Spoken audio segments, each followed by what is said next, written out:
Ang susunod na programa ay rated PG. Patnubay at gabay ng magulang ay kailangan sa mga batang manonood.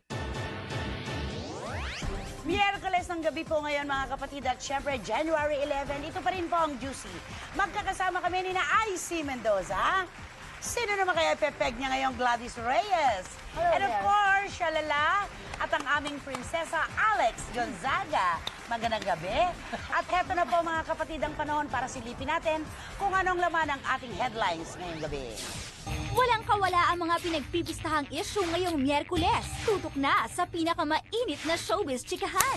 Claudine Barreto, aarangkada na ang career. Michael De Mesa, handang-handa na para sa pagbabalik ng Valiente. 100 sexiest men in the Philippines, matinding pinaglalabanan. Sara Geronimo, naging pinakamatunog na celebrity ng 2011.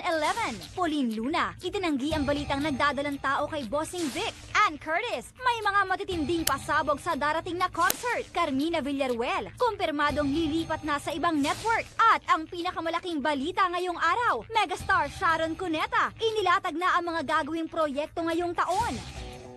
Okay, eto na ang ating showbiz feed. Unang-una, Pokwang! Sinamahan ni Marian sa special screening ng kanyang pelikula, sulat ni Baby sa PM. At ang kapatid ko rin ay nanood at si Mami Pinti rin ay nanood. Ito yung A Mother's Story. Maganda raw, maraming magandang Nakakaiyak daw, sobra. Makaka-relate ang mga OFW. Pero marami naman siyang in-invite ng mga celebrities. Yes, pati sila Direct Joyce nanood. Marami Pero, na nagulat kasi pero sila sa magkaiyak. programa namin ni Richard Pinlac, nakakaiyak yung pyesa, di ba? Pero siguradong naiyak din si Pokwang. Kasi kung tawagin ng marami, mother of all flops. Itong, meron nga kaming kaibigang profesor, manonood dapat siya. Eh, nakita niya yung takilya, tatatlo yung ticket na nakahulog. Sabi niya, teka muna, pang-apat pa lang ako. Di ang ginaw-ginaw sa loob. Baka anong oras na din? Baka first screening. Hindi, gabi na. Hindi siguro Baka naman talaga. word of mouth na. Palagay ko, hindi talaga siya sinuwerte dito. Pero- Sabihin na natin hindi sinuwerte. Pero sana mag-pick up soon, kahit break even. Sana. Okay. Ayan na. Ganda pa ng Heto na po istorya. mga kapatid, ang ating Express Pasabog Top 5. Express Pasabog Top 5. Claudine Barreto, maganda ang pasok ng 2012.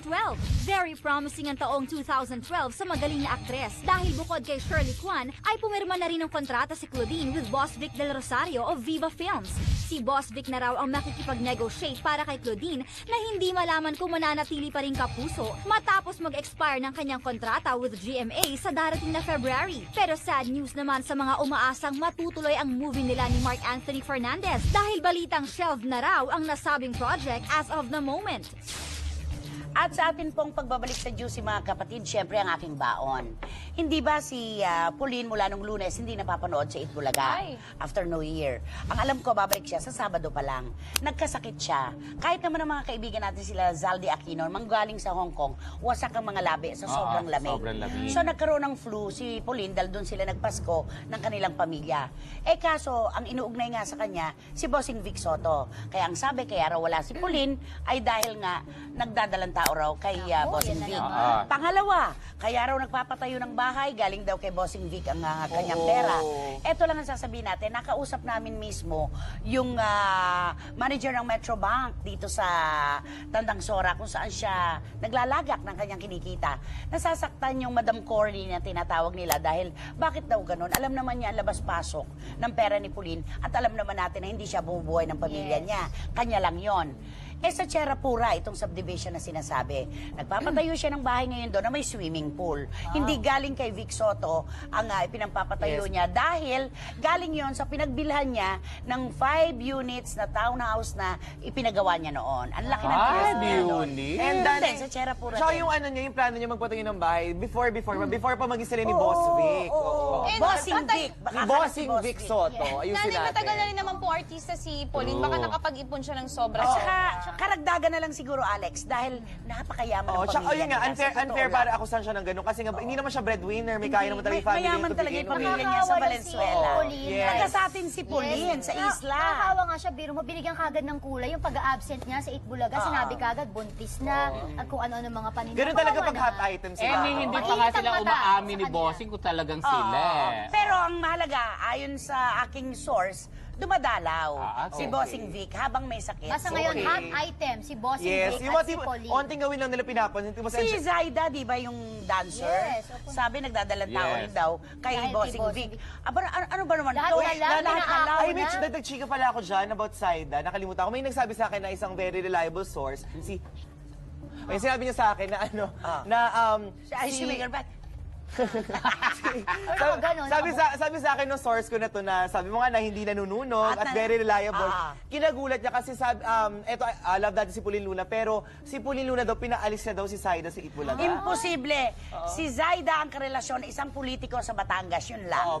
Okay, sige. Ayun ang kinuwento mo dati. Oo, di ba? Ano Hawak siya ng isang Si politiko. Zaida, sinabi niya na hindi daw siya buntis. Sabi niya, hindi siya nagdadalang May tao. masabi. Lalo naman si Pauline, hindi nagdadalang Hindi, tao. sinabi Pero ang niya, issue nakita kasi ko sa dito, sabi isang ng source ko, report. parang nag-power trip daw si Pauline, tapos Naku, si pinaalis niya Pauline daw. pa, no? Kaya nga nagulat ako nung Si sinabi. Pauline, imagine mo, Mabait si Pauline. nagpa-power trip. Never, wala sa bukabularyo niya yan. Okay. Mabait na bata si Pauline bilang mga kapatid freshness. ko At sa ito, akin ni Loli. blind item ko lang. Alam mo ba na isa doon si Itbulaga ang naninira kay Pauline? Yan na nagkukwento ng kung ano-ano. Bakit, Ay, sino? Nay? Itong babaeng to, dapat itahimik ka na, may sarili ka ng buhay. Ay. O, di ba? Yun yung source ko? Okay, Basta okay dapat mga paputiin niya freshness. ang tuhod niya. Pag-usapan muna natin yan, itong ating Tatlong Expresso bukol. Sabog Top 4.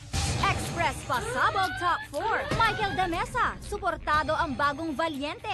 Eksaktong 6:20 ng umaga, dumating sa bansa ang batikang aktor na si Michael Damesa mula sa Amerika. Si Michael ang orihinal na gumanap sa papel na Gardo Valiente, nabibigyang buhay naman ngayon ng kapatid Hank na si JC De Vera. Very obvious ang excitement na nararamdaman ni Michael sa pagkakataong makatrabaho ang bagong henerasyon ng sikat na drama serye.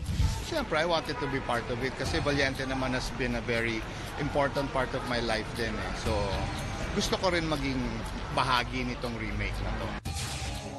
Aba, nagmo-moment. Hoy, teka muna. At na USA. Naalala kita, panood ko to, yung luto-luto. Okay. Last year pa yon. Para siyang ano, yung Okay naman babaeng na. grasa. Okay, maganda siya. Baby Okay. oil. Go. Okay. Thank you, Nanay. You're really a friend. I'm a vegetable oil. Charis, naka-wheelchair nang umuwi dahil Ano ba yan? Bakit nga ba? Kawawa naman si Charis. Naka-wheelchair nang umuwi dahil sa skateboarding accident. Sulat sa Bombo Radio Okay. dahil daw nung January 10 ay marami daw Anong ginagawa nagsulat ni sa siya ng pagbabalik skateboard? niya. Nag-skateboard pala Hindi siya. sa Los Angeles daw at hanggang Natapilok kailan- siya, natapilok siya. Baka tinry niya siguro. Si Charis may pagka-adventurous pala. Ano, Oo. gusto niya Hindi, yung mga tsaka pang, ano? natapilok siya doon. Tsaka umuwi siya dito talaga na Dito daw siya naka-semento. dito daw siya magpapagaling. Na-imagine ko siya nasa airport parang si GMA.